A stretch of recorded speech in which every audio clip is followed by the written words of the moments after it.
કોંગ્રેસ પાર્ટીના ઉમેદવાર જાહેર થતાં જ સમર્થકો દ્વારા આ ઉમેદવારનું સ્વાગત કરવામાં આવ્યું હતું। ત્યારે આ સ્વાગત દરમિયાન ચોખંડી વિસ્તારમાં ભારે ભીડ થતાં જ ટ્રાફિક જામના દ્રશ્યો જોવા મળ્યા હતા અને જેને લઈને વાહન ચાલકોમાં ભારે આક્રોશ જોવા મળ્યો હતો। સમર્થકોએ પુષ્પગુચ્છ અર્પણ કરીને તેમજ ફટાકડા ફોડીને આનંદ વ્યક્ત કર્યો હતો। આ ઉજવણી દરમિયાન ચોખંડી 4 રસ્તા વિસ્તારમાં ભારે ટ્રાફિક જામની સ્થિતિ જોવા મળી હતી।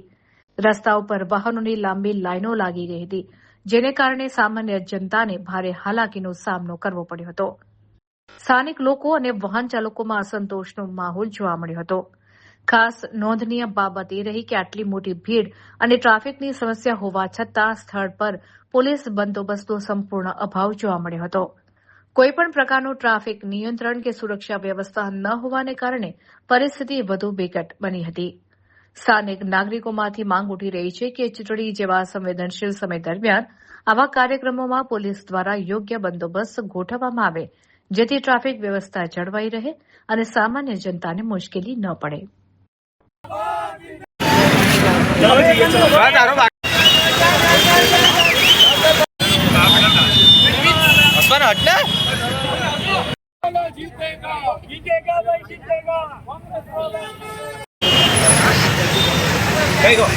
ચાલો ઉભો રહે 5 મિનિટ।